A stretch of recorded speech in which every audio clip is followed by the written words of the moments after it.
اور عبادت میں کچھ فرق ہے کیا مرد کا اور عورت کا؟ وہ عیدگاہ میں کیوں نہیں جا سکتے؟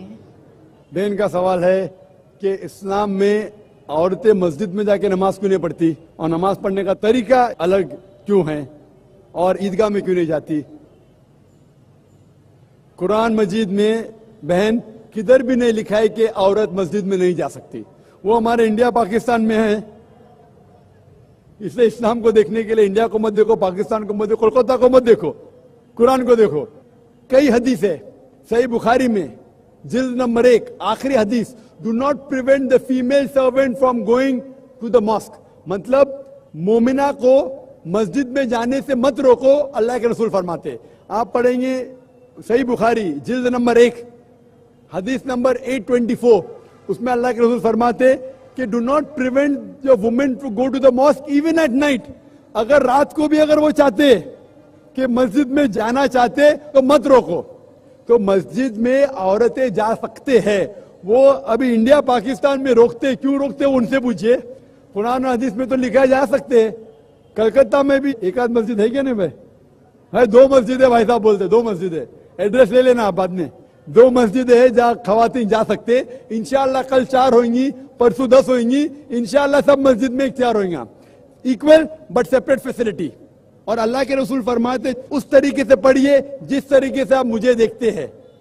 طریقہ یکساں ہے، عورت اور مرد کا پڑھنے کا طریقہ یکساں ہے. آپ کو دوسرا سوال، عیدگاہ میں کیوں نہیں جاتے؟ اللہ کے رسول کی حدیث ہے کہ جب آپ عید نماز کے لیے جاتے ہیں اپنے بیوی کو بھی لے کے جاؤ، بچوں کو بھی لے کے جاؤ. اگر آپ کی بیوی حیض میں ہے پھر بھی لے کے جاؤ. مطلب آپ کی بیوی نماز نہیں پڑھ سکتی ہے، حیض میں ہے، if she is having period yet take her، بھلے وہ نماز نہیں پڑھے. تو عیدگاہ میں تو جانے کا اسپیشل انسٹرکشن ہے. اگر حیض میں پھر بھی جا سکتے تو یہ غلط فہمی ہے کہ عورت مسجد میں نہیں جانا چاہیے یا عورت عیدگاہ میں نہیں جا سکتے. عیدگاہ میں حیض کے حالت میں بھی جا سکتے، بھلے وہ نماز نہ پڑھے پھر بھی جا سکتے. خواتین کے لیے عید کی نماز، نبی صلی اللہ علیہ وسلم نے فرمایا خواتین کو عید کی نماز میں لاؤ، یہاں تک کہ جو حائضہ عورتیں ہیں جو نماز نہیں پڑھنی انہوں نے ان کو بھی لاؤ تاکہ دعا میں شریک ہوں. تو اسلاف میں پھر اس مسئلے میں اختلاف ہوا.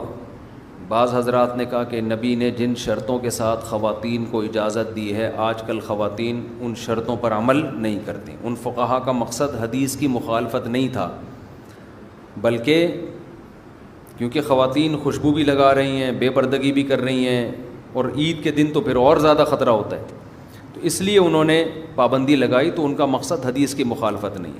لیکن ہماری بھی ایک ٹوٹی پھوٹی ناقص رائے ہے کہ اس زمانے میں اگر آپ خواتین کو اتنا دور رکھیں گے نا عید کی نماز اور مسجد سے، تو اس سے بڑا فتنہ پیدا ہونے کا خطرہ ہے.